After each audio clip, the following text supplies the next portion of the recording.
working on your communication, building your personal relationships, making sure that your support system is strong and unified, and that you can be vulnerable with them and call on them when you may need help, or be surrounded by people you love, like cultivating those relationships, I think is just going to be so important for whatever is coming. And so maybe historians will say, well, at least some people got their villages together and those people survived, and those are the ones telling the story.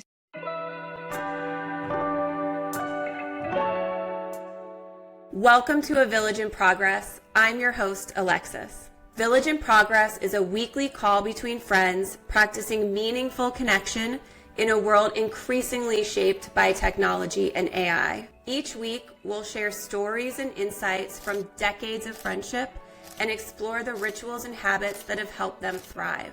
We'll talk about the importance of the friendships we have and the ones we hope to build in the future. This is a space for honest talk and hopeful imagination about what it means to care, belong, and build community. I hope you'll join us, because thriving villages aren't found. They are built intentionally together. Hey, it's Lex. Hope you're having a great day. Give me a call when you can. Bye. All right. So welcome to another episode of Village in Progress.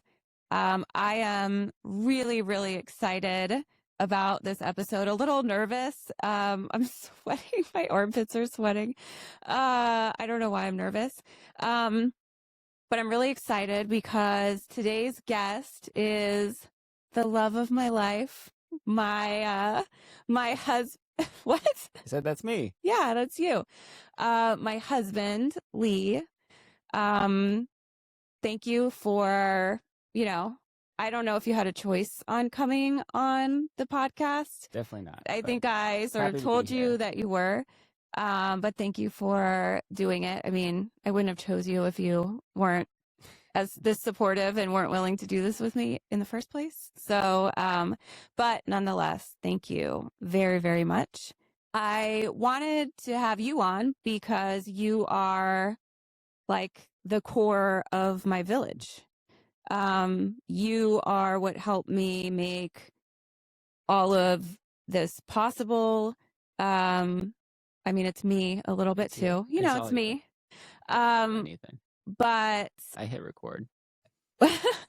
But to, I think when we talk about our village, what I have come to really realize over the last few conversations that I've had with my friends and listening to who makes up their village, your village is really, I think, at the core, your family, your friends, your coworkers, your work where you spend a lot of your time. And within that family is your immediate family and then whatever extended family you're close with. So I think those three pillars really make up the core of anybody's village if they're thinking about like where to start. And so, you are a major, major player in my village. And I'm one of the core pillars. You're one of the core pillars. Yeah. So, so it seemed only natural that I would want to sit down and talk with you. Right. Well, I'm glad and appreciative that you would have me on. So, well, thank you. So I thought we would give, we told a little bit when I sat down, with Roya. We talked a little bit about how you and I met, but I thought I would give you the floor first. I know that's rare. And from your perspective, how did you meet me? How did we meet? So I haven't heard the Roya's episode yet, so I don't know what you've already talked about, but it was through Roya, my brother's now wife, and her parents. So Cammie and Farah, really was Cammie. So we would go on bike rides in the marina, and we went on a lot of bike rides. But over about a month, he would, among all the other questions, he would chat a lot while we were bike riding.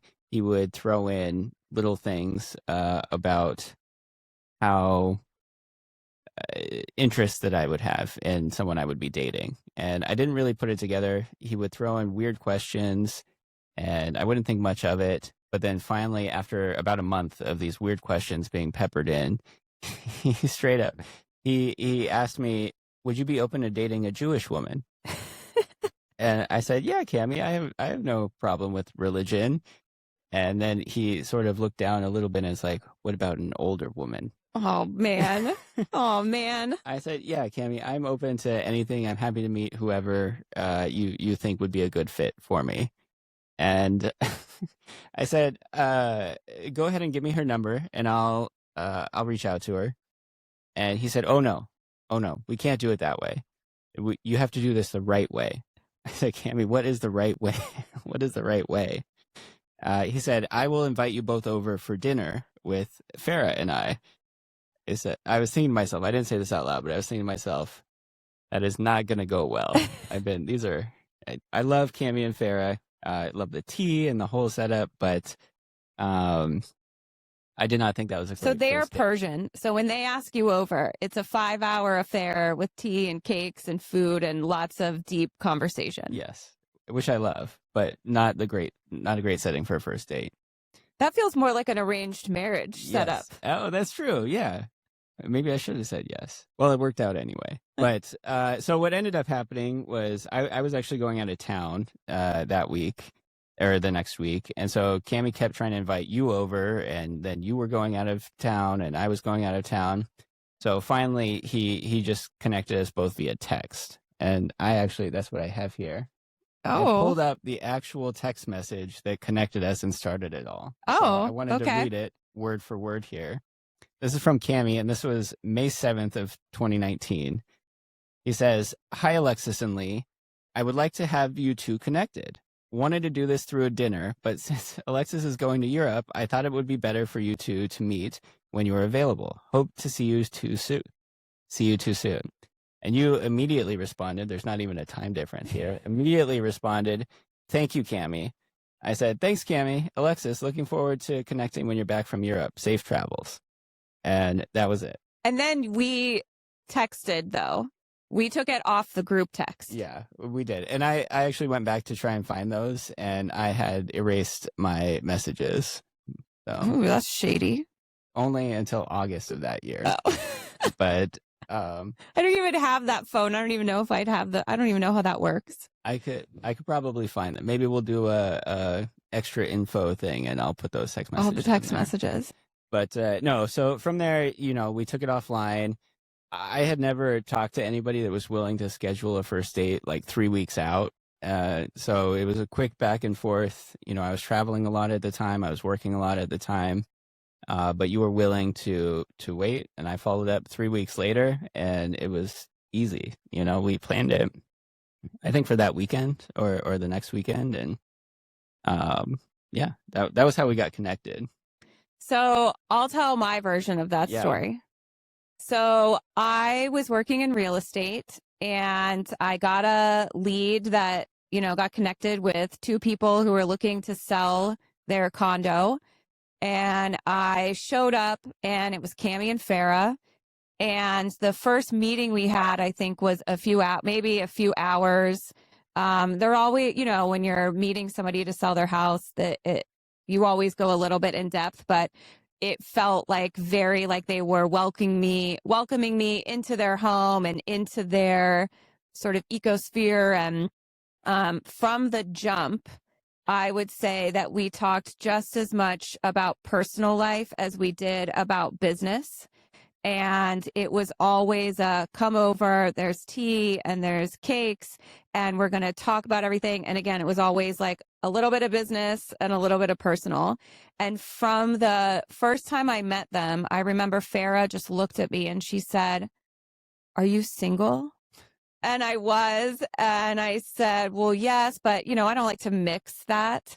And so, Like they just kept asking me all the time. And I said, yeah, but I'm not really dating right now. And this went on for probably about like 3 months, I would say. So I don't know when exactly he started talking to you, but for about 3 months, they would ask me. And every time they'd come into the office or I would go to their house, I'd get questions like, do you have to date someone or marry? I can't remember if it was date or marry. I think it was probably date, because I think they were pretty shocked that we actually got married. But they would say, do you have to date someone who's Jewish? Oh, yeah. And I was like, no, I don't. And then they would ask me, just different questions about the types of people I would date, or my sister at the time was engaged and getting married. And he was like, oh, well, you need to get married before your sister gets married because she's younger. And I was like, nah, like I'll let her. I don't even have anybody in mind. I'll let her, go for it. But so they kept asking me all kinds of questions. Would you date somebody younger than you? Because Lee's a few years younger than me. Would you date somebody younger? Would you date someone who wasn't Jewish? What kind of things do you like to do when you're dating? And, are you looking for something serious? And they were all sprinkled in, and I would kind of toss them aside. And then one day, I don't know, I honestly don't know what it was, but I remember talking to them, and Farah would always say to me, we have somebody in mind for you. We've spoken with our spiritual leader in Iran. Oh, yeah. And this person says that you and this other person would be very good matches for each other. Like they had been putting this out there, like matchmaker style, for a while. And I remember her saying, whenever you're ready, you just let us know. And so for whatever it was on that day, I said to her, you know what? Fine. Let's do it. Let's introduce me. And then, that's when Cammie said, well, how do you feel about bald men? And I said, God. honestly, I never thought about it. Whatever. It's fine. Whatever. It's fine. And so he sent me like a group picture of you guys all at dinner, and it was a little blurry and I couldn't really like see. And I thought, looks fine. Look, like, sure. Yeah, whatever. And I think at that point I was doing it more, by the time that happened, and I think you also had done a lot of work on yourself individually, and I had done a lot of work on myself individually. And at that point, I had really decided that if somebody didn't like check all the boxes and fit the bill, I was just not interested. Or meet your whole description. Meet my whole description. I'll tell you about that later. But I really thought, whatever, I'll go out with this guy. It probably won't work out, because why would that work out? But at least Cammie and Farah will stop telling me about this guy that they've found for me. And so I said yes. And then that's when that group text came. So the reason I think I responded so quickly is because I was on the phone with Cammie and he was texting. And that was, I think, the next week, me and Amber were going to France for like 3.5 weeks. Yeah. We were going on a yoga retreat. And then we were going to go around Italy and tour around. So when you texted me, then after that, we side texted and you said, I'm just going to take Cammie out of this. And we made a plan. And honestly, it was so simple. The plan was so simple. I thought, wow, if nothing else, this seems effortless, sort of right from the start. You made a plan. You were going to be in New York and I was going to be in Europe. And I said, I'm getting back on this date. I think I got back on a Monday, like a Sunday or a Monday. And our date was for that Friday. Yeah. And so we just picked the date, and then we didn't talk.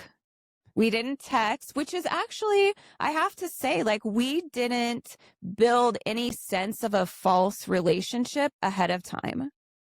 We weren't getting like involved with each other without meeting each other first.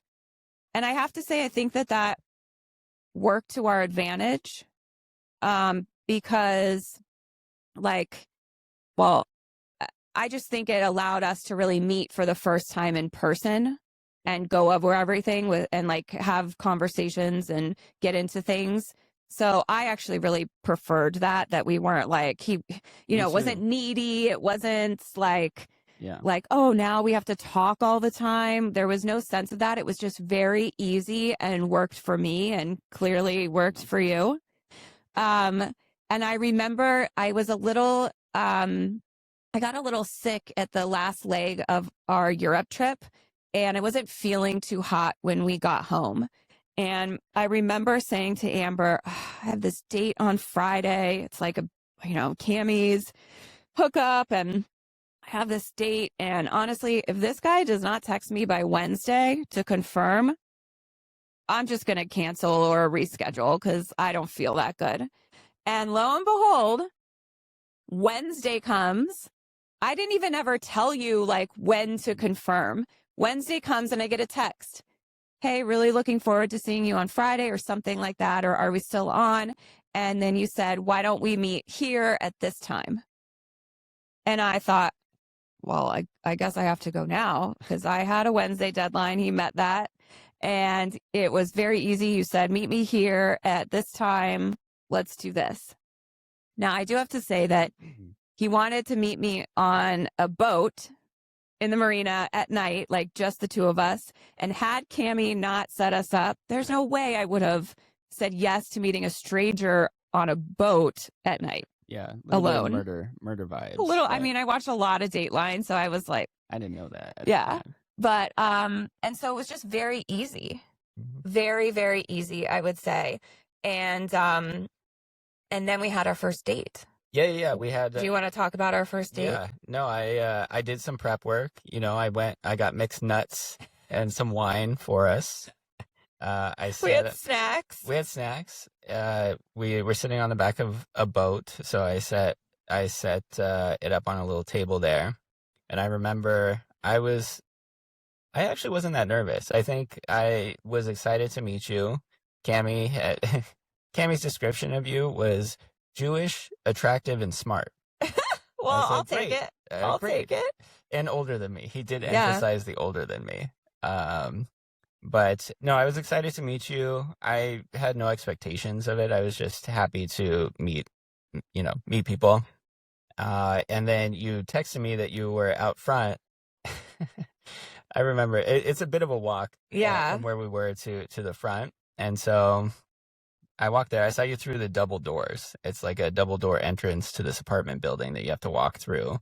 And what was I wearing? You had a black dress, a short black dress with these cherries on it, and you were wearing wedges. And I was like, wow, good job, Cammy.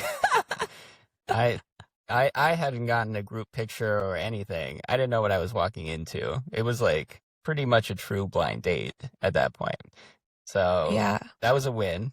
And then we walked back, and it was easy from the start. Like, I wasn't nervous. Conversation went really well back and forth. You were very confident and smart, attractive, and Jewish. So that was perfect.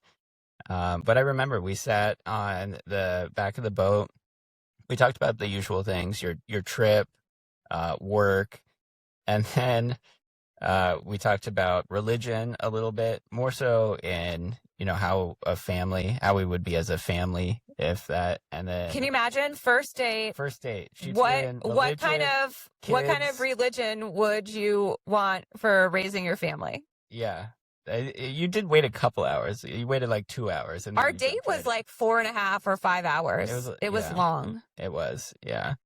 Because we were having a good time. Yeah. No, I mean, we were talking about everything. Yeah. And then, we talked about kids. You told me right away you wanted kids. I think you were trying to scare me off. It wasn't that I knew that I wanted kids, but at the time I was 35.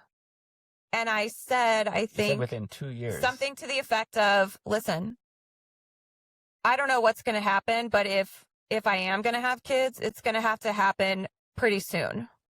That's true. I think I said something like that. You did, definitely. Yeah. And then... because I'm not fucking around here. That's the thing. Yeah. You either were going to scare me off or, I had to lean in. And so I chose to lean in. And there. honestly, if I had scared you off, so be it. Like, Right. That's what you were. get out of going here for. then. Not for me, because I'm direct like that every day. Yeah, that's true. And that's what I love about you. But you were definitely very, very direct. I think we talked about religion, kids, family. Well, let me go in order. Okay. First, we talked about your travel, and then work, and then family, religion, and then started talking about weed and tattoos and aliens. It got a little We got a little woo-woo. at the end there, and then Well, we were talking, I think, about what we believe. And I think Right, we were yeah. talking about the universe and about karma and about energy. And I think we were talking about all of those. It sort of just happened. Like, you were very receptive. Mhm. And something, I had been on a good amount of first dates, and not recently, because I think before you, then I decided, like, I am just taking a break. Like, this is not for me. I had literally decided, like, a short while before I met you, that I would rather be alone with my cats in my condo with my friends and my career and my family Right. forever than be with somebody that was toxic and not for me, and that I had to compromise everything about myself on. Yeah. So I wasn't about to do that. And it wasn't like an intentional scare off. I think I was just like, I have nothing to lose here. Right.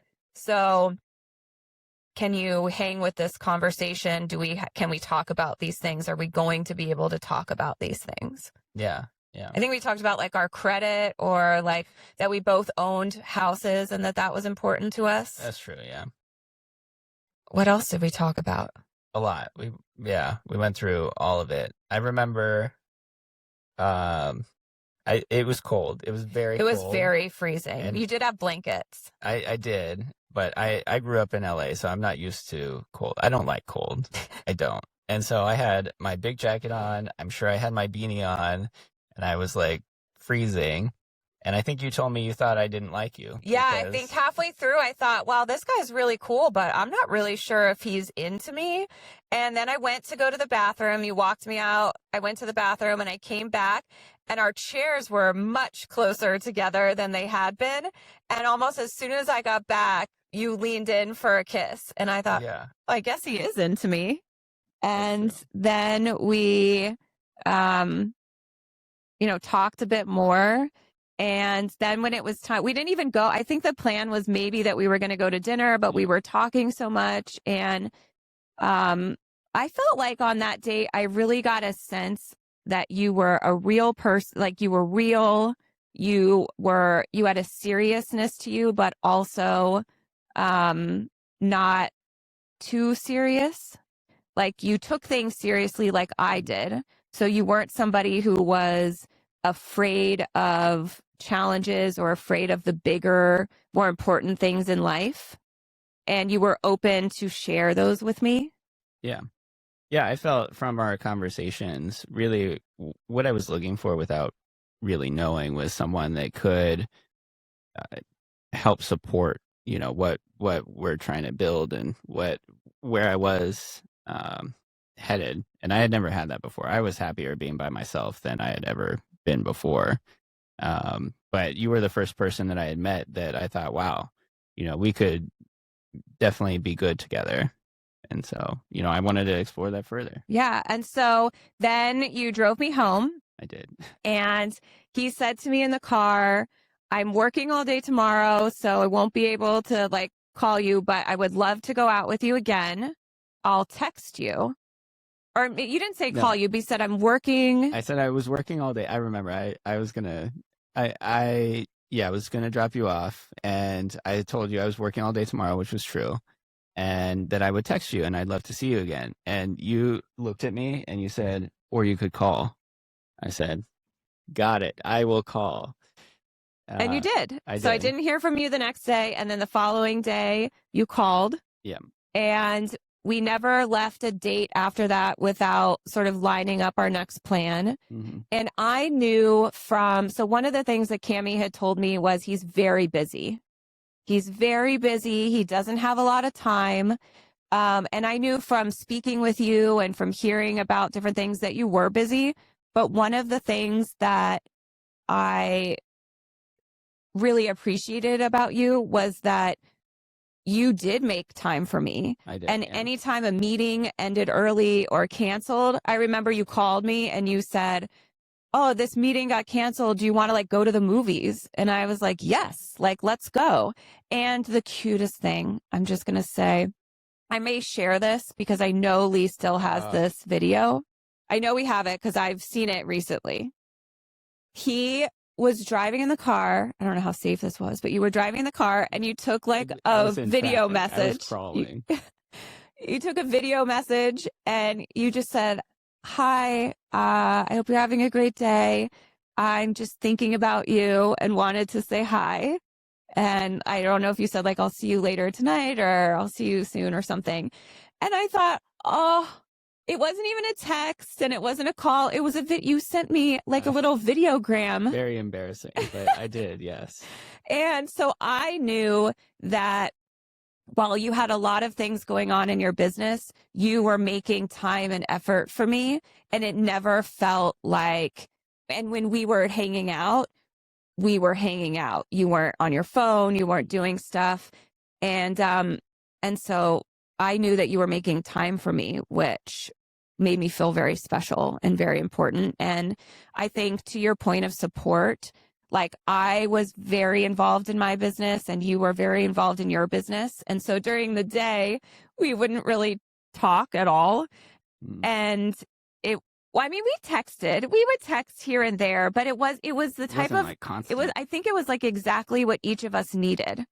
When we came together, we were there, and we respected each other's boundaries and our time and that. And I always think it's funny because when we were buying our first house, we had to talk a lot during the day, and we were both like in work mode. And so our conversations would be so short and direct and this because we were just getting shit done like with our escrow. And I remember you saying to me that your brother was with you one time when we were talking and you hung up and he was like, "That's how you guys talk to each other?" Yeah, he was shocked. Yeah. And you were like, "Well, yeah, you know," but we were just during the day, like we were just in work mode. And so, I just think that's funny. I think you were like the perfect compliment to me. And this isn't a podcast about like, I guess it's about your village, or romantic relationships or your village. But I think that the way we met and the conversations we had what really allowed us to move very quickly in our relationship, but build a lot of trust up front. Because we were very honest and open with each other. And I think for the first time in my life, I was with somebody who I could be my full self with, the good, the bad, the ugly, the loud, the direct, like everything. And you met me in those moments. Yeah. No, I learned a lot from you in the way that you spoke. You say, direct and all of that, but it's confidence, it's directness, but it's not like arrogance. It's a way that you speak that gets things done and, lets people know where you're at. And I really appreciate that about you. And I started doing it more in my life, and I could tell that it helped my communication a lot. Well, the other thing that I noticed about you was that you were just as into personal growth and development and learning the way that I was. And probably you are more into learning than I am. You're constantly researching and learning things. So I learn a lot of that from you. But like, I remember that we were diving deep into emotional intelligence at the time when I met you and really working on communication. And I shared these things with you, and you immediately went out and bought the book and read the book and started implementing it into your business. And I would hear your conversations and I'd be like, wow, this guy not only is listening to what I'm saying, but he is taking it in and seeing how or if it could work in his life. Yeah. And so I felt like there was a lot of mutual respect for what we did, and that you took me seriously as a business person, which I really appreciated. And I think throughout our dating and throughout our marriage, we have been able to respectfully like bounce ideas off of each other and work through a lot of business challenges and and I think that we've been able to do that in a really great way. And so, I think that I never felt like I needed someone to complete me. I am whole and complete all on my own. Yeah. And I think you feel the same. Mm-hmm. But I wanted a partner that I could level up with, that could constantly be helping me grow and us grow as a family. And I think that we do that. Yeah, I agree. So so we went on our first date. So our first date was May 31st. So that text was May 7th. Our first date was May 31st. So that's the amount of time that went by. Oh yeah. And then we started seeing each other. And then around like September, probably the end of September, is when, or like, because we moved in together October.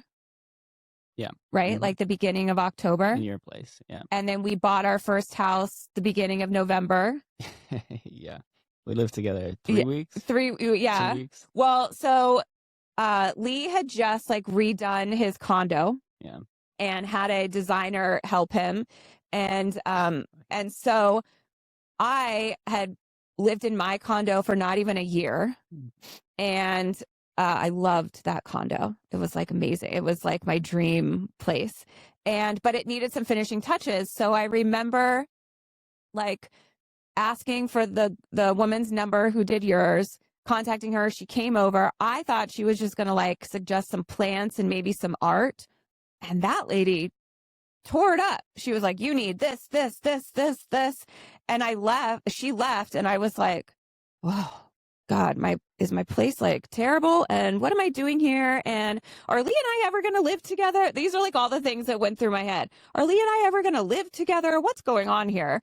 And I called you immediately and I said, listen, this chick wants me to spend like $40,000 redoing my place. What are we doing? Are we ever going to live together? How long do you think I'm going to live in this condo for? Should I do this? That's no.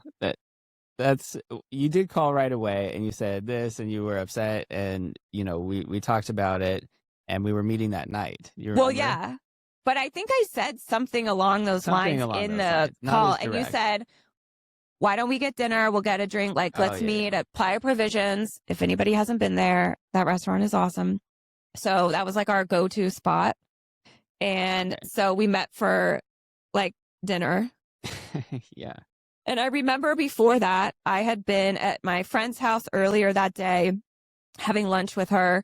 And she said, well, you need to get to the bottom of like, what's going on if this is bothering you. And then the work girls, all the women in my office were like, well, you need to find out what's going on. I said, I am going to find out what's going on. I'm going to go to this dinner and find out exactly what we're doing here. Right. What his intentions are. What his intentions are. Yeah. Well, yeah, we got there and we were sitting at the bar. It was packed and we sat down. We didn't even order a drink yet. And you just looked at me and said, what are we doing? What is this? And I in truly fashion, he had already thought about it. Yeah, I had already told her, like, I think we should move in together. We'll move into your place. That's what makes sense. And I remember saying, well, and then I was like, well, when do you want to do this? I think I said like 2 weeks. You said in 2 weeks. And I said, oh, well, okay, if that's what you want. I had already planned it out, thought about everything, and then that shut it down. And then we had dinner, and then we just like went on. And I was like, oh, okay. And I remember I went into work the next day, and I told everyone, we're moving in together in 2 weeks. And I remember my friend Laura looked at me, and she had been dating someone at the time, and she had just started. And so her and I had a lot of similar. She kind of like watched me have conversations with you, and she's like, I'm just going to do the same thing. And it worked out, and now they're married and have a baby. So I just thought it was really funny. So I came in and I was like, we're moving in 2 weeks. And everyone was like, how did Alexis lock this down? Alexis just locked it down. Like, how did that happen? And it was just really funny. Yeah. It was pretty funny. And we had talked about like buying a house and stuff. And so we lived together for like 3 weeks. And then I walked into the open house at our first house, and I instantly fell in love and had this feeling like this is our house. So I remember I came home after like living together 3 weeks, and I was like, listen, I found our dream house. Like, not our dream house, but like I found the house for us. Right. And you, again, showed up in exactly the same way that I knew that you would show up, or you continue to just show up in the way that made things like very easy and let me know that like you and I were the right fit for each other. Yeah. Like everything just validated all of that. And so I think I came home on a Tuesday. We all saw the house like the next day. Your family came to see the house. And by Friday, we were making offers, and like by the following week we were in escrow. Yep. And I think the other thing is that I'm somebody who is not afraid to sort of take risks and take chances, and, you know, and you are the same way. Yeah. And so I think some of my office was kind of nervous for me that I was doing this so quickly, but you and I had, what's that book that you were? 8 dates. Yeah. 8 dates? 8 dates. 8 dates. Yeah.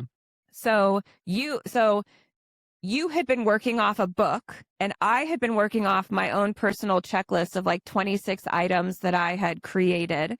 And so both of us, while we were in the dating process, were going through all of this sort of criteria, not to test each other, but just to know where you stood on things, to know if you were the right fit for me. Yeah. Yeah, exactly. What are those 8 dates? I don't remember all 8 now. I bet I could find my notes. I'm sure they're somewhere. But it's all the major things like finances, religion, how you spend money, what your debt is, what your like all of that stuff is. Yeah. And so I would come to our dates with like, 15, 20 questions in my mind to I didn't know you were working through a book. No. It was very natural. Yeah. But I wanted to, those are the big foundations that people build strong relationships off of. So I figured, let's start there. So I feel like we just had all those big foundational conversations, and I had done a lot of work to sort of figure out the type of person that I was looking for. And one of those things was I had met with somebody years before I met Lee, who said, if you want to attract the right person in your life, you need to first be very clear about who that person is. And I would suggest that you write down in a journal your ideal weekend with somebody. Oh, that's what it was. Yeah. Your ideal weekend with this person, whoever this person is. You wake up on a Saturday morning till Sunday night, like what is it? And be very detailed.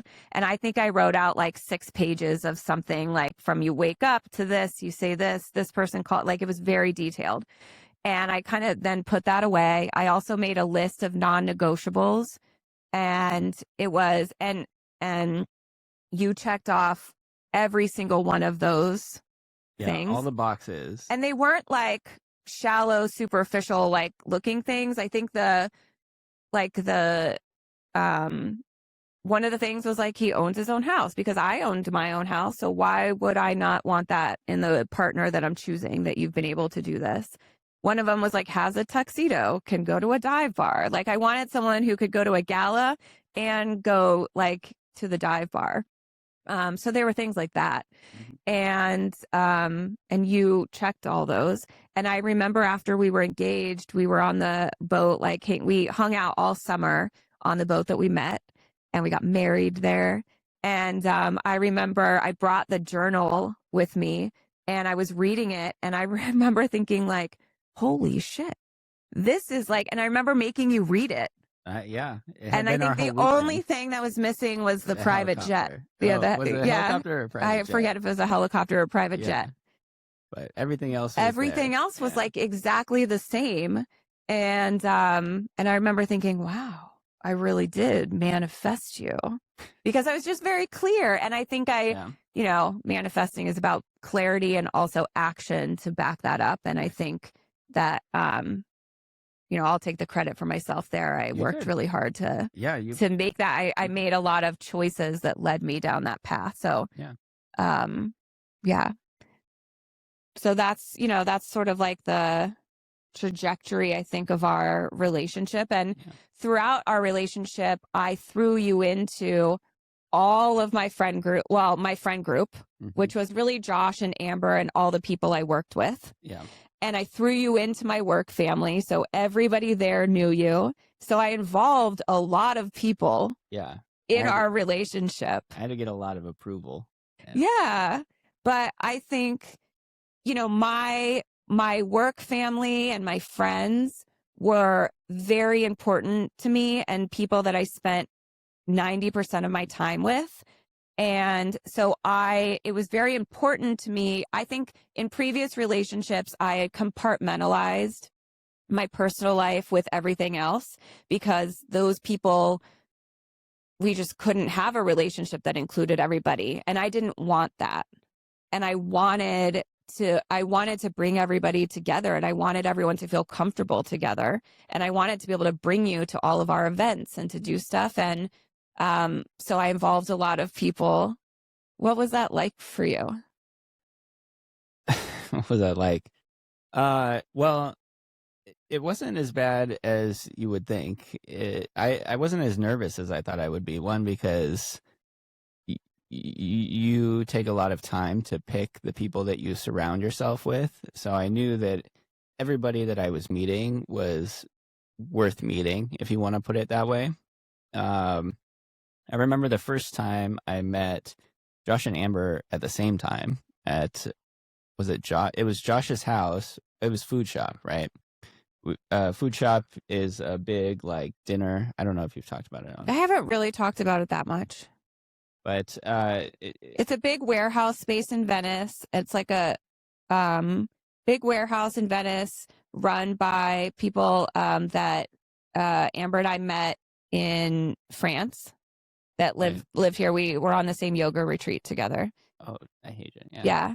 And they do these dinners like every weekend, and you sit with however many people are there on one long table, and you get to meet everybody. And it's a real, it's like going and sitting down with a lot of good friends and just eating and talking to each other for hours. It's a really beautiful event, I think. Yeah, but it was nice because it was all local. I lived 2 or 3 minutes from Josh. And I hadn't known that for years. We had lived literally down the street from each other. So I was very comfortable in the settings that we were in, because I'd lived there for 10 plus years. So it was very cool to see they were new to me, but in the same areas. But I remember, we were at my apartment, and then we went over to Josh's, and everybody was there. Everybody. Josh had, what is that thing called? The sound lounge. Amber and I think Amber or Josh and I maybe talked about it a little bit with you. I forget who we talked with, but it was, I think you were a little overwhelmed by that. Well, so we had been drinking before, and then we went over there, and it was a lot of people. And the sound lounge, I had never really done anything like that before. And I know it sounds weird, but I don't know what you call that. It was a lot. It was very, I don't want to say emotional. It is emotional. I think it moves things in your body, and it inspires you. And I think you can feel different things. And I don't think you were prepared. I sort of threw you to the wolves. Yeah. She's like, hey, you got to try this thing. And I thought it was a massage chair or something, but it's like a very different experience from a massage chair. Yeah. And so it was a little overwhelming, but it really had nothing to do with meeting all of these people. It was very different. Yeah. But anyway, we hung out there for a little bit at Josh's, and what I realized is you all work together, and so it was a lot of real estate talk, constant shop talk. Even when we went to Food Shop, we got to meet everyone, but you guys, it would be one thing and then right back to real estate. And so it actually took some time for me to get to know Josh and Amber on a different level from that. And I had lived in the same place for 10 years. So I wasn't into real estate a lot at the time. So it took a little getting used to understand the language and how you guys talk to each other. And but I think the first time I really got to know Josh was at Renee, another coworker of yours. She had a vegan barbecue. Do you remember that? Oh, I do remember that at her house. Yeah. Yeah. So Josh and I actually talked quite a bit there, and he told me that's when I first learned about like his spiritual journey, and he told me a lot about who he was before that and who he was now. And I really got to know Josh on a much deeper level there, and I really sort of respected like his vulnerability and the way he was able to talk about his emotions, which is something I really struggle with that I've been trying to work on. But so I got to really know him a lot better at that party. And then obviously we had a lot of interactions since. And Amber, I got to know well through Food Shop. So over time, we did quite a few of these food shops. Yeah. And I got to learn more about, she was very determined and hardworking, just like, you. And she cared a lot about our family, our kids. And it was just nice to get to know her more. It just took a long time because you guys talked a lot of real estate. I know. Sometimes it was hard to turn it off. We were just always talking about our days and what was going on. Well, so when you think about, because I, like introduced you to a lot of my friend group, and then, you had a brother who was living across the street from you with Jake and Roya were living across the street from you in the marina. And so I think through our dating, I started saying, why don't we go out with Jake and Roya? And you were like, I don't know. I haven't hung out with him that much, or, you had certain friends. And I think that, I sort of was like, well, let's go out with them and let's do this. I was very interested in meeting your friends because you didn't have a lot of them, but the ones you had were really good friends to you. Yeah. And so I maybe like share a little bit about how I inspired you. No, I don't know how that shifted, because I do feel like you hung out with people more after you met me. That's definitely true. My village has grown since I've met you, if you want to put it that way. But yeah, I did work a lot. I threw myself into work a lot. So I was not great. I'm still not great, but I'm working on it at maintaining relationships. And, I have friendships that I feel are pretty strong, but I could definitely be better at reaching out to them. Like Andy and Jen, some of my, not coworkers at the time, but I had worked with previously, I was still friends with them. I think Jojo, Ariel, and Kayla, we went out to dinner with them, right? Yeah, well, early on in our dating, Jojo these were friends from college. These were my college friends. And so we went out with Jojo to dinner.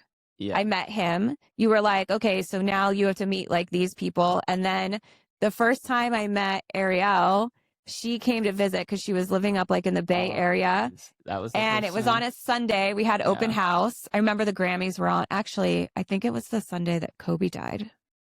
Oh. And it was the Grammy. It was weird. Was finishing open house. She had come into town. She was staying over the night because she was going to work the next day. She was in town for work and she had something to do. And I got home and you were like, I don't feel good. And I was like, oh, and you got food poisoning. Yeah. And so I had met her for like 0.5 seconds. I know. And then her and I ended up hanging out all night. We ordered pho and we watched the Grammys and we talked about Dolly Parton and we hung out and had a great time. And I had to keep checking on you. I was very sick. Very sick. Ariel and I went to lunch and got caught up, and then you got very sick. And so her and I ended up hanging out like the whole night. And then we went to their wedding, and Jojo and Ariel and Kayla came to our wedding, and Andy and Jen came to our wedding. And I think that I have just tried to encourage I think I try to remind you Yes, to reach definitely. out or to include your friends or to do that. And I think now a lot of your friends are from networking and from business stuff. Mhm. And so, I think Well, even now you try to reach yeah, out a little bit more. I make much more of an effort now. But going back to family, I really didn't reach out to my family at all, even though, my brother lived across the street from me. I didn't see him that often. That was And bananas to me. I know. There'd been times when I'd gone, over a month without talking to my family, even though we all That's lived also right there. bananas to me. I I talk to your family every single day. Oh yeah, you talk to my family way more than I do. But it showed me I really enjoy hanging out with my family, and I never. In Westchester, we had family over. We would do Christmas parties. We had 4th of July parties. We had Easter parties. We had Christmas parties. We had Hanukkah parties. We had Passover, and we had Thanksgiving, everything. and yeah, we would have people over. We would go over, and I really enjoyed having everybody over. And we would invite everybody. All the different friend groups and family and our everything. neighbors and everybody. Neighbors, yeah. So I really enjoyed that, and I definitely wouldn't have done that without you. So. Well, it's really funny that you say that because I am somebody who likes to gather people together, but I don't love having parties at the house because I'm like a bit OCD, and I'm like, it overwhelms me a little bit. And so I got more of that hosting from you because it's really interesting. You don't reach out, but you love to host big parties. Yeah, I don't know. So I invite all the people and you just make sure that everything is set up. And I find it a little stressful sometimes to host big parties. I think I've gotten better and better every time, but it's kind of interesting that way because I am much more of a introvert in that way than you are. Right. And so having a lot of people around sometimes is very overwhelming for me, but, no, you encouraged me to have more of the parties, and that was very fun for us. Yeah, you get a little stressed out before it starts, but then, after, everybody has a good time and you have a great time. And so I'm hoping now we just finished doing some things in our house that we can, in our new home here, continue that big sort of family celebration. Because I think as we've gone, we do have these sort of core friends, but they're all over the place now. And so I think that our village really has become very family heavy over these last years. And especially, I guess, with having our daughter, wanting her to be around all of her family and wanting to provide that for her. So I'm hoping that's something that we can continue to do in this new home that we've built. I agree. Yeah. So when you think about the importance of friends and relationships, I think, how do you think that view has maybe changed from when, I don't know, over the years, maybe from college to after when you were working? Because I think you were probably working with Andy, but I don't know if you went out or what you did. Yeah. How have they changed? Or how do you view them? How do you view the importance of them? Well, after meeting you, definitely, I view it much more, I value them a lot more after meeting you, but I still really struggle. It's something I'm working on, to be honest, in growing friendships and maintaining them. And, I've, from doing the LMU Family Business Program and meeting people through different networking events, I feel like I've been able to cultivate new friendships that I feel are very strong, and I really enjoy hanging out with people that have similar views or interests that I do that I don't think I had, from high school and college until the end of college, like JoJo and those guys, more business oriented, really all the pieces that we connected on, you also have to find in those friendships. Right. And I think a lot of my friendships were of circumstance, and I hadn't spent a lot of time really cultivating and finding people that I had a lot of those common interests with, that I know you've spent a lot of time doing. And I can actually, from seeing you interact with your friends and how valuable those friendships are, it really made me think about how I needed to work on finding the right friendships and maintaining those. And even though I've found some that I really feel strongly about, I still am terrible at. Well, I think also reaching out those to them. friends are just as busy as you. So when you're talking Also about a group of entrepreneurs that are building and growing businesses and building and growing families all the time, so I think that that you guys do, in your own way, give a lot of effort to getting together and meeting. Like you have like a lunch coming up. I think you guys have sort of formed like a support group for each other to help each other in business, but also connect in life and check in on each other. I think one of the things that I always remind you to do is like ask about the kids, ask about this, because I think the inclination is to check on business and how that's going, but to remember that there's a personal aspect there as well. Yeah, and you're super willing to help facilitate those relationships. If I have to travel a little bit, or I'm going to be gone for not a long time, but you're willing to work around so that I can make time to actually see those people, because we all don't live. Oh, you guys live pretty far. Some of you live pretty far away. Yeah. So, really, being able to, you'll watch Lucy and support being able to do those things, even though it's not very often, but when we do get to it, it means a lot. Well, I feel like you do the same. I mean, I like to make plans with Josh and Amber, and we have now, I think it's called the Supper Club we just started. And I was trying to find our text to go back to something, and I was looking for their names, and I realized someone changed it to the Supper Club, and I was like, oh, that's why I couldn't find it. So you give me a lot of freedom to, or I feel supported in being able to make plans with my friends. Right. To go and have those moments. And when I do go and hang out with them, I usually end up staying over the night at Amber's because I don't want to drive back really late.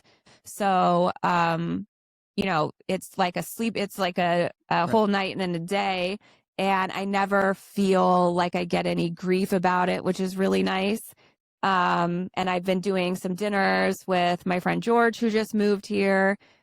Because it does take a lot of effort to cultivate these relationships, and you do have to travel sometimes or go out. And I think both of us understand that these things are important in our lives. Yeah. And we do try to do things together also, although this chapter of our life is very tricky. I mean, I think you and I have talked about trying to make couple friends so that we can do more things together, and we do have a lot of family support for babysitting. We haven't actually gotten an actual babysitter, which I feel bad about because we can never go out with your mom. I feel like eventually we'll have to find somebody so we can actually spend time, because we use the family as babysitters. Yeah. But,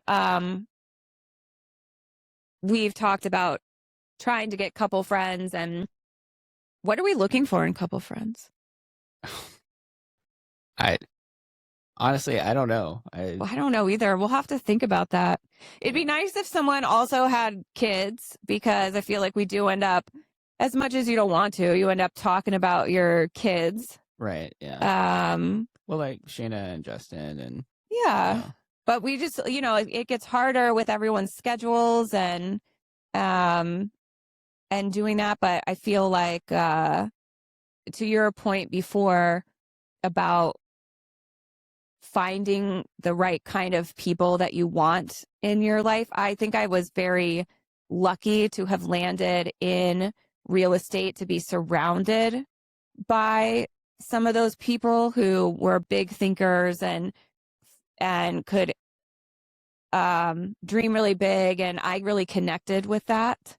And so, I don't know, we got to put ourselves in some kind of position we got to write our couple friend we list. do. I think maybe we should start manifesting some couple friends. We got to make a list. Perfect weekend with our couple friends. We should do like a perfect weekend or a perfect like family trip or with these people. Because I think we're also looking for people to go on family trips with. Yeah. You know, people that we are aligned with in that way of how we travel and that our kids would want to hang out. It's a lot of effort. Yeah. It's a lot to think about. So right now I feel like we're in a mode where we go out with our friends separately. Which is, I don't know, not super ideal, but I don't know how we, I think we still make time for each other. Yeah. It's a lot. Yeah. It's a lot of time. Well, that's our homework then, right? We got to make a couple friend list. Yeah, I think we should do that. I think we should just put it out there and see what happens. Cause, you know, Lucy is going to more and more birthday parties. We are meeting a lot of parents. And, you know, what my parents always said was that, you know, sometimes you meet some of your closest friends based on what your kids are into. And she's getting to an age where she might want to venture outside of school and get involved in some other things, Okay. Maybe fencing or archery. I think she's really into archery. Maybe archery. Really are there archery clubs for 4-year-olds? I don't know about 4-year-olds. Yeah, I don't know. Maybe 5. So I think that should be some of our homework is to think about as we're growing and we're meeting new people, what type of people that we would feel comfortable and want to let in, you know, to our lives. I think it's been really nice living up here next to your family because we get to spend a lot of time with them. Yeah. And that has been something that has been super helpful for me. And I really love your family. And I think one of the things on my list was, you know, loves his family, gets along with his family. And even though you have gone through times where you haven't spoken to them quite frequently, when you guys get together, I think you can tell that you have a real love and respect for each other and support each other. Yeah, definitely. And for as dysfunctional as every family is, I think you guys have a lot of love. And I am very happy that we ended up in a place where Lucy can be surrounded by so many people who will love her and be there for her and for all of us. Yeah, I called my mom. I think it was after our Chicago trip when I met all of your friends in Chicago. I called my mom and I asked her, am I crazy? I think I want to marry this girl. I've only known her, that was in the summer sometime. So no, it was winter when we went to Chicago. No, because I sat on the river.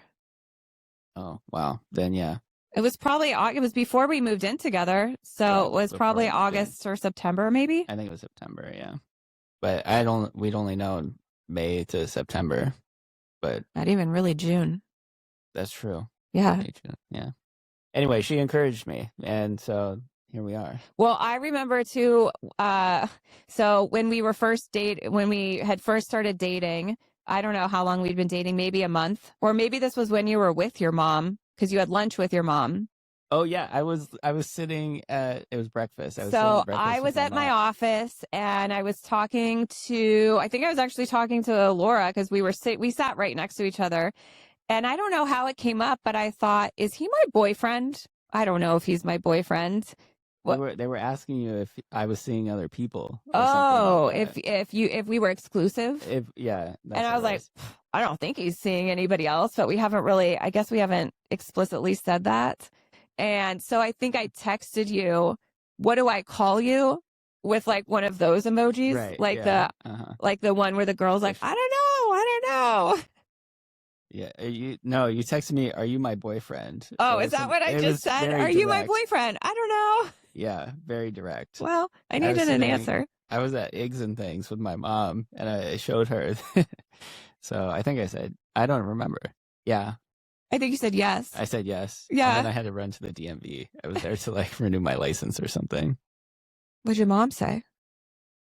Did you say? Probably yes. I tell her yes. Well, she said, when I called her about the marriage thing, she had met you and said, I love her. And everybody loved you. My whole family loved you. So it was a very easy decision. And they all told me I was not crazy. Yeah, I remember, I think it was was it Thanksgiving? It was sometime we were up at your mom's and your dad had also come. And as soon as the meal was over at your mom's, he took us to your grandma's house, to his mom's house, because Lee's entire family lives up here. And he was like, I need you need to come meet Nana. And I was like, okay. And so he took me into her house, and she has this room that's like photographs of your entire family tree and everybody that ever existed. Yeah. And he walked me through every picture in every room and told me like every story. And, you know, your family really made me feel super included. Yeah. In everything. And I think my family did. We haven't talked a whole lot about my family. They did too. They did too. And I think so the very first time that my family met you, I also brought you into the fold to meet like everybody. So Lee and I, after 3 weeks of dating, Lee says, I have to go to Vegas for work. Do you want to come with me? And I was like, ooh, that sounds like a sexy time. Yes. Like, let's go. And I was like, ooh, a last minute work trip to Vegas. Like, you know, and we had such a good time. But the day that we got back, it was the day we got back. I think it was like a Sunday. And my very close family friends, it was one of their son's birthdays, and they were doing it at downtown Disney or California, like downtown Disney. I think so. I think there at Disneyland. Well, it's Disneyland. Mm-hmm. And the character brunch or whatever. And I was like, well, I'm going to bring Lee. We've been dating. And so I brought you to it. So it was like my mom, her boyfriend, Louie, my sister, was Michael there? Yeah. Mm-hmm. Yeah. So her now husband, Michael, but they weren't married. They weren't married, no. They might have been engaged. They were engaged because they were engaged when we met. Okay. And then it was my mom's best friend and her daughter and their whole family and everybody. And it was like, this is Lee. And we were so exhausted. Like, I just remember being so exhausted. Yeah. And from our Vegas trip. But so I threw you to the wolves there too. And but so I got everybody's approval. Yeah, Again, you were the first person I think my sister didn't think was a complete moron that I had dated. She's like, well, he's not an idiot, Alexis. I'm still not sure. She loves you. I think she loves you way more than me, for sure. You two, like, she gets you. We're very similar. Yeah, you're very similar. And so, you know, I think my family really loved you from the get-go. And, you know, one of the things that when we got married, so one of the reasons that I think I had been, aside from being in toxic relationships and all that, one of the things that always held me up sort of about getting married or dating new people was that person would not get to meet my dad. Yeah. And that I would have to explain who my dad was to somebody. And that felt really daunting to me. I think my dad was like my hero and somebody that got me on a very emotional level. He was very nurturing, and he and I just vibed and bonded. And to explain all of the nuances to somebody, I just felt like, how could I ever do that?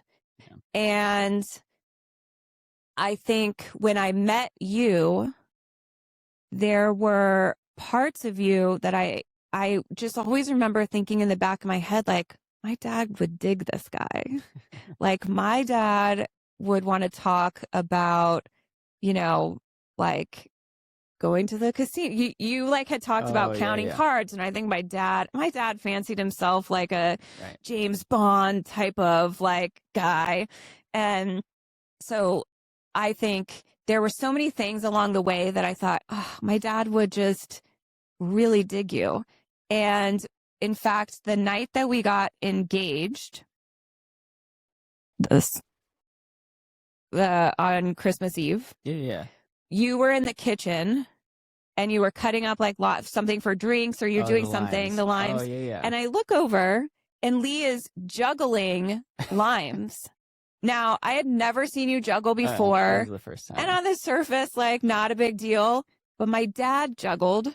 And for some reason in my head, I just thought, that was before I proposed, yeah. Yeah, that was before. And I just thought, wow, he can juggle like my dad. There was something that led me to feel like my dad was like in that moment, and I instantly just felt, and I think the whole way through, like I'm making a really smart choice here with you, and one that I feel most authentically myself. And I know that my dad would be so proud and so relieved to know that I was in really good hands. Yeah. And when we did get married, I remember the days leading up to our wedding.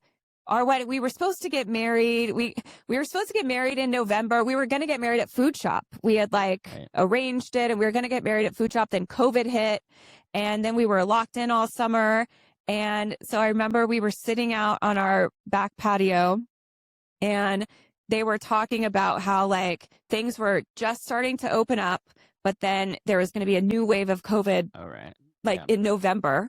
And I was like, well, what are we going to do then? We can't wait. Let's just move our wedding up like from November to August. Yeah.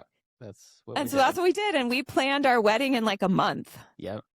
And it turned out to be beautiful, and it was everything we could have ever hoped for.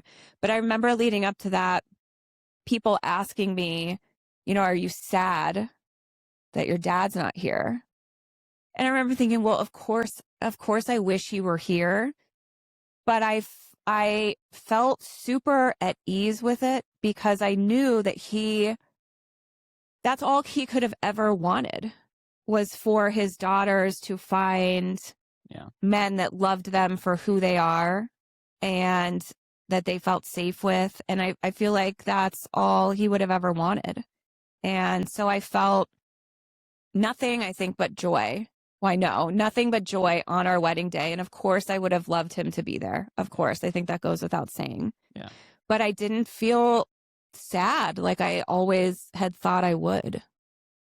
Well, that's good. I wish I had gotten to know him. But I do feel, especially now over the years, you've told a lot of stories, and I think it would be really hard to describe his personality and who he was if someone just asked you like how you describe it. But through the stories and all the times that you've had with him and what you've told me, I feel like I've gotten to know him that way, at least. And so I'm grateful for that. But it is, I just think you guys would have thought each other were very cool and had a lot to joke and laugh and connect on. Yeah.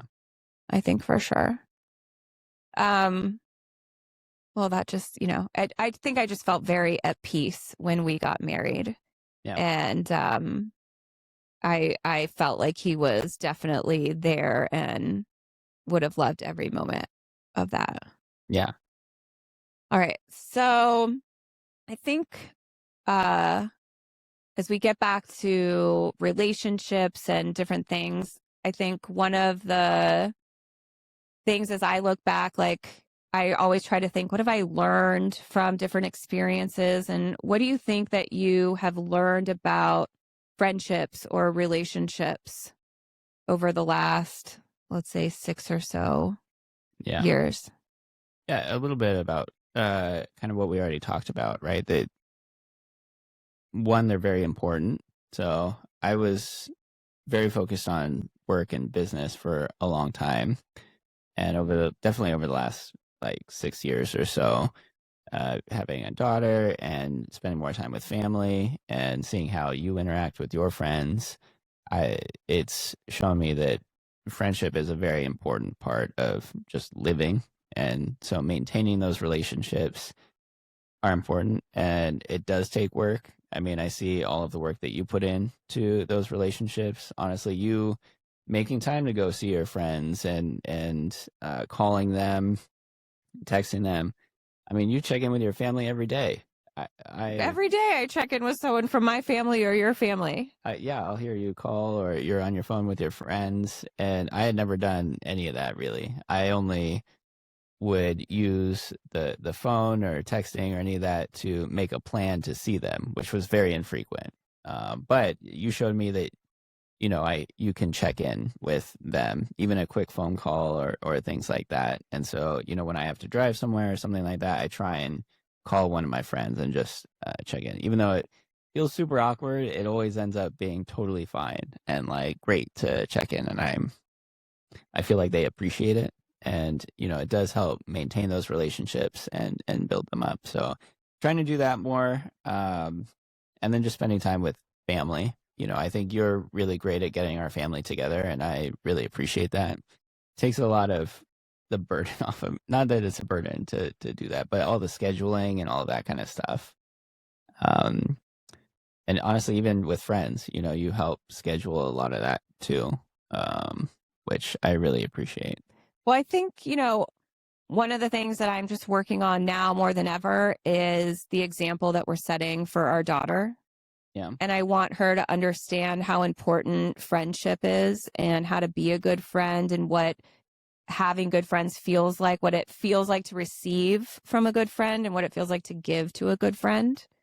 So I think the more we can work on including our friendships in our family talk, and she knows like Amber and she knows Josh and she knows people. In fact, she was looking through my camera roll the other day. She's like, oh, that's Amber. And we took this at our old house and this. And it's important for me that she understands that friendship is a big part of my life and that hopefully it will be in hers. Yeah. And I think that's an important point. Like understanding what it looks like to have friends giving back to you, which is something I hadn't really seen before, and now a lot of my friends do that. Some of my friends, I've got dietary restrictions, and they'll remember little things like that, and they ask about the kid and the kid. I was gonna say the kids, and then I realized we only have one, right? So, but ask about how the family's doing and all that. A lot of those personal things that I hadn't gotten from friends in the past. You have one friend that constantly checks in anytime we're in the news for fires or anything like that. Yeah, he is definitely on it. Yeah. And so, it just shows that they really care. And it's important to, if you're putting time into a relationship to build and maintain it, that, it's reciprocated. Right. Well, I think, when friends do that, I think sometimes it is important to say, thank you for checking in. Like that meant a lot. I know that I can see the uncomfortable look on your face that you just gave to that. I should do that. But I think that not taking those things for granted is very important. And I think the way we treat others and the way that we receive from others both are equally as important. Yeah. I didn't really know how to do that either. So watching you helped me be a better friend too, and knowing how to do that for the people that I do want to build those relationships with. Well, I think you're doing a great job. I think you are a great father. I think you show a lot of emotion and a lot of love for our daughter. And I think you create a very safe place for her to express a lot of emotion. I mean, we see that every day. She has a lot of emotion. She has a lot of emotions, but it's healthy to run through all of them. And I think you are doing a great job, even if it doesn't feel like it comes naturally. I think one of the things I also really love about you is that when something does feel uncomfortable, you don't shy away from it. You keep working at it until it does feel more natural or feel more comfortable, or at least you understand the importance of that. And so you're going to push through that uncomfortable feeling because you know that's something you need to deal with. Right. And I really appreciate that about you because you're not trying to hide or to mask or anything like that. And well, thank you. I think that that's really important, that she sees your vulnerability and your willingness to grow and to work on things so that she knows that that's something she can do also. Yeah. And again, it's definitely something I'm continuing to work on, but well, you do a great job. You tell her you love her all the time and that's true. How special she is and how proud you are, and make sure that she is proud of herself. I think right now that's easy. I think it'll get a little more challenging for me when she has not real problems, Bigger but problems. bigger problems, Yeah. I don't know how. I mean, I feel like we're making this up as we go. So yeah, I don't know if I'm ready for all those big problems right now, like being called ketchup head or whatever the kids are doing. That's Right. about where I am, my level of, so-and-so said ketchup head. Well, chicken butt. yeah, chicken butt. I mean, whatever. I don't even know. Yeah, I don't know. We're going to, but the thing I know about you and I is that whatever that challenge is, we will talk about it ahead of time and figure out a way to collectively parent that Yeah. and support each other in that. And, we didn't date. Obviously, we weren't together a whole lot before we got married. And I think some people would say, well, how do you know how it's going to be? Well, first of all, we talked a lot about how we would raise kids and how we would discipline and what values we wanted. I mean, we talked about all of that. Mhm. I don't think a lot of people talk about that, right? We continue to talk about our finances. We have meeting date nights and goal date nights and quarterly date night. I mean, I don't know. We have a lot. We have date nights where we just have fun, but we do get together at least once or twice a year and talk about our family goals and our finances and where we're going and where we can invest and what we should do and how we're going to tackle the year ahead. Yeah. We do a lot of that. Yeah. But I think I had a good understanding from all the conversations we had of how you would show up to a challenge. Mm-hmm. And I think you have continued to show up in that way that you presented. Yeah. And so I know that whatever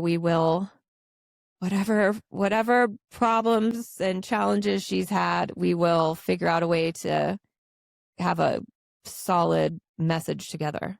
I agree. So I think. All right. So I've mentioned this before. There's a lot of podcasts I follow and am inspired by, and one of them is the Diary of a CEO. And I have picked questions for everybody, so I was not going to let you off the hook. So I pulled out 3 questions that I thought were fitting of Lee. Okay. I'm excited. So the first one is, what is one belief or behavior that has positively impacted you in the last year? Belief or behavior?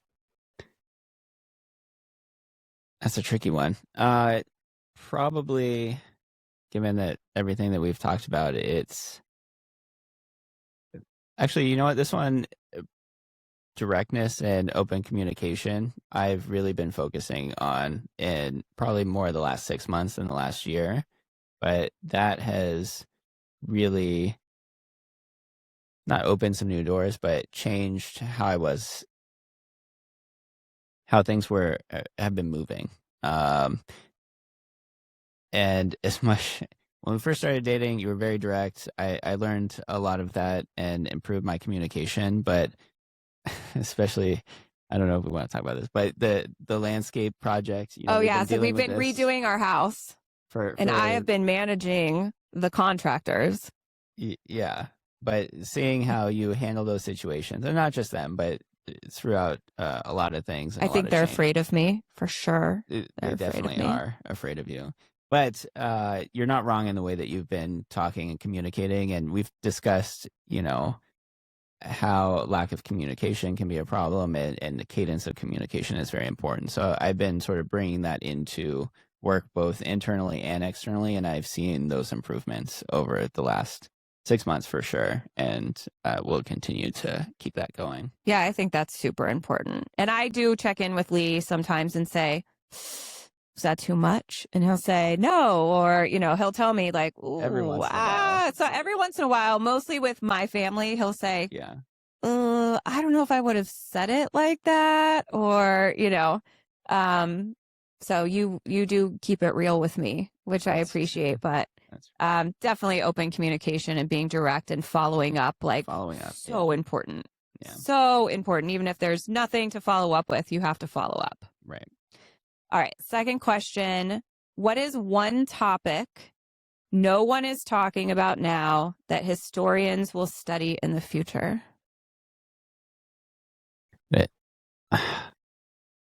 Or that maybe not enough people are talking about? Yeah, I mean, I think I know what you're going to say. Yeah, I know. I want to say AI, but I feel like more and more people are starting to realize, but honestly, I've been talking about it since, 22? Yeah. And we're in 26 now. I still don't think enough people are talking about it. I listen to all these podcasts. I read all these articles. I use it constantly. I've got 6 tabs open of ChatGPT on my computer right now. I think we need to do a lot more in education around it, especially for schools, healthcare, legal. It's already changing things. I don't think it'll be as sudden as some people are saying, but it will be a big change. And I think really, I don't know if it's individuals, it's probably the government that needs to just get involved in education around AI. But I'm not even going to comment on that. I know. I'm not trying to start a big conversation here. I'm just saying you're asking historians in the future that this. I think they're going to say, wow, you guys handled that poorly. It's going to be a lesson on how they can do things better in the future. But for sure. It's going to, yeah, I think I would agree with you there. I know. We could have a whole podcast on that. But well, I mean, this is about, I do mention AI and technology in the intro to this podcast because that was really the catalyst that inspired me for this idea.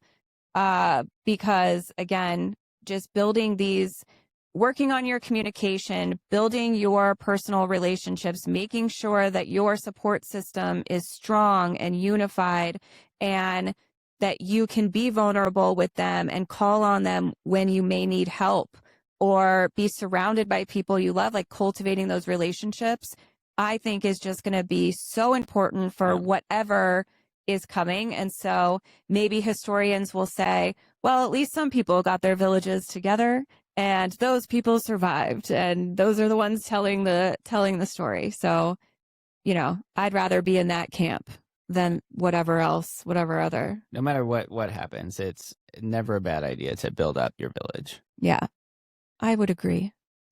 All right, last question. This was just kind of fun. I wanted to see what you would say. Okay, go for it. If you could go back to one era in civilization, what era would you go back to and what would your job be? Oh my goodness. I would say I've never asked you anything like this No. before, so that's funny.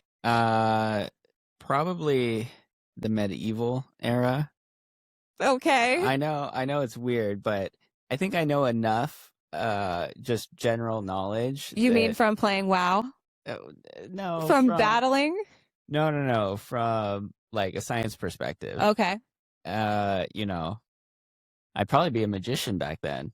Maybe you would have been a magician. I would be a medieval magician with all of the science that I know. But I think I could set myself up pretty well. And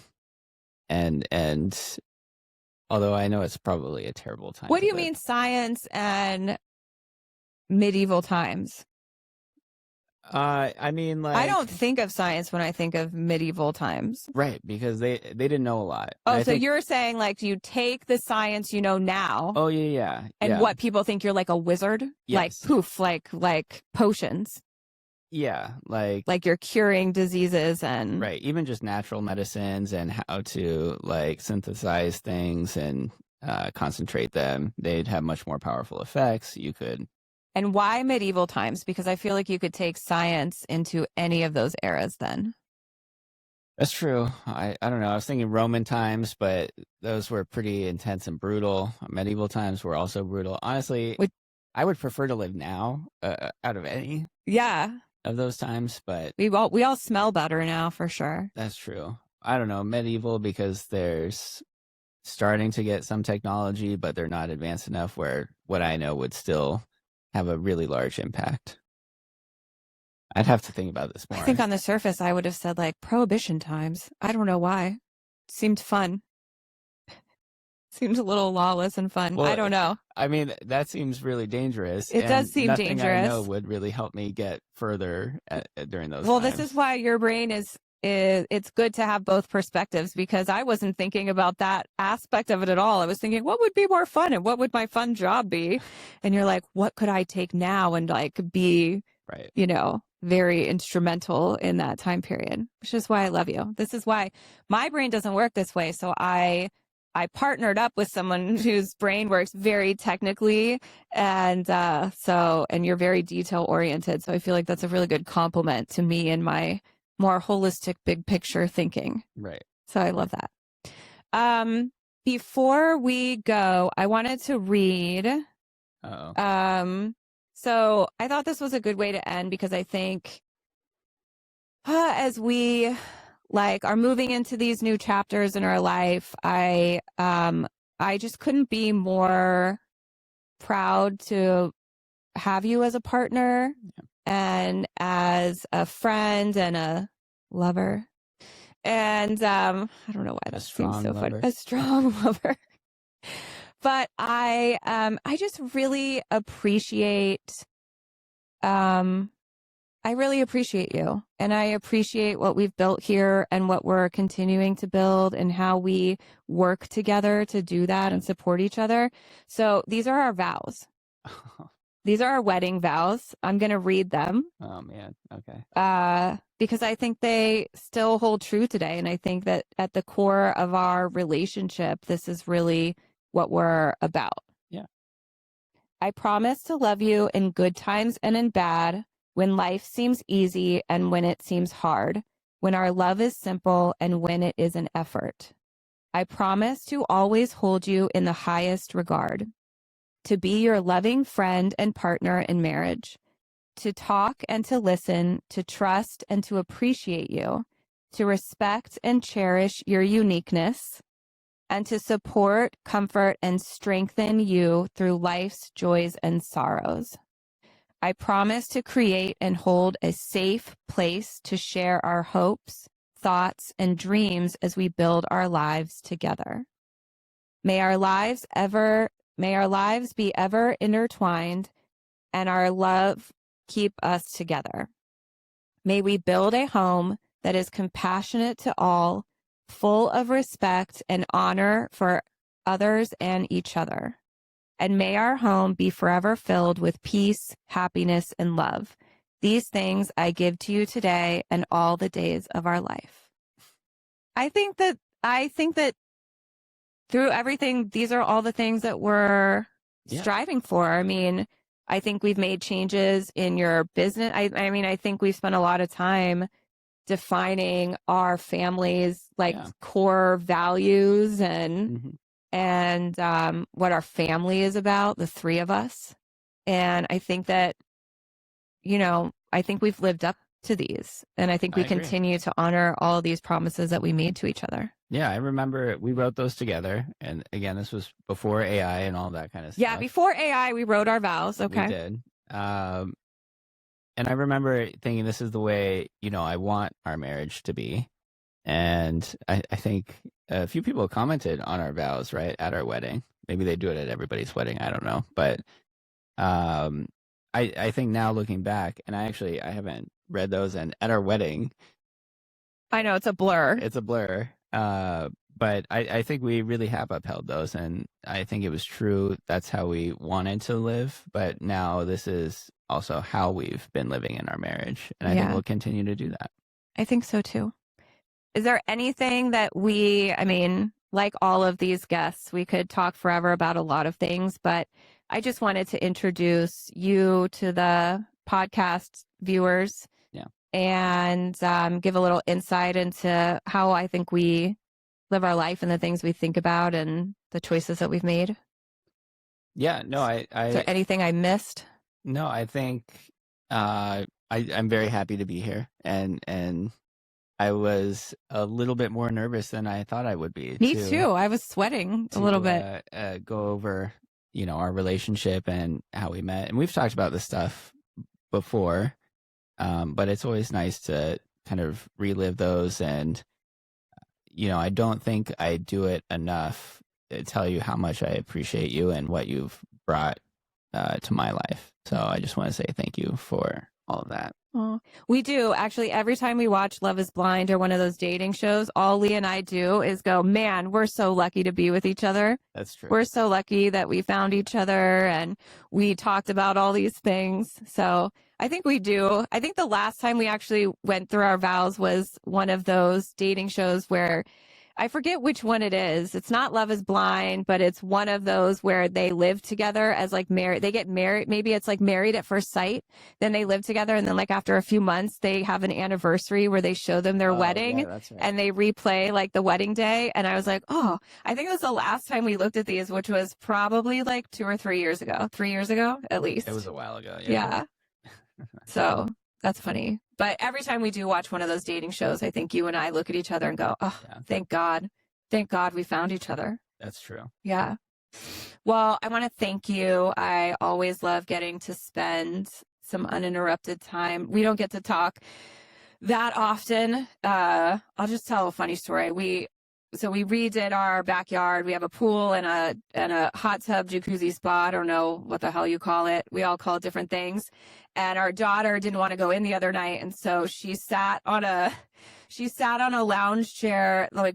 We were in the spa. She sat on a lounge chair. She was on her tablet, and Lee and I got to talk, just talk to each other, uninterrupted, looking at each other for what felt like a long time, but I think it was only like 5 minutes. 10 minutes. Yeah, Yeah. 5-10 minutes. And every so often she would go, "Hey guys, are you lonely over there without me?" And we would just look at each other. We're like, "No, we're okay, but thanks." And so it's just funny. We don't have too many opportunities unless we carve them out for dates or whatever, which happen like every 3 months because we go away for the dates. We don't do weekly date nights. We do like date weekends where we can actually relax and settle in. But we don't get to talk about this very often. And I just want to thank you again for sharing, with everybody our story. And yeah. Well, thank you. Great. Yeah. Thanks for having me. Good morning. I am on my way to a board meeting out in Hollywood, but I just wanted to say I hope you have a good day, and I look forward to seeing you later. Bye.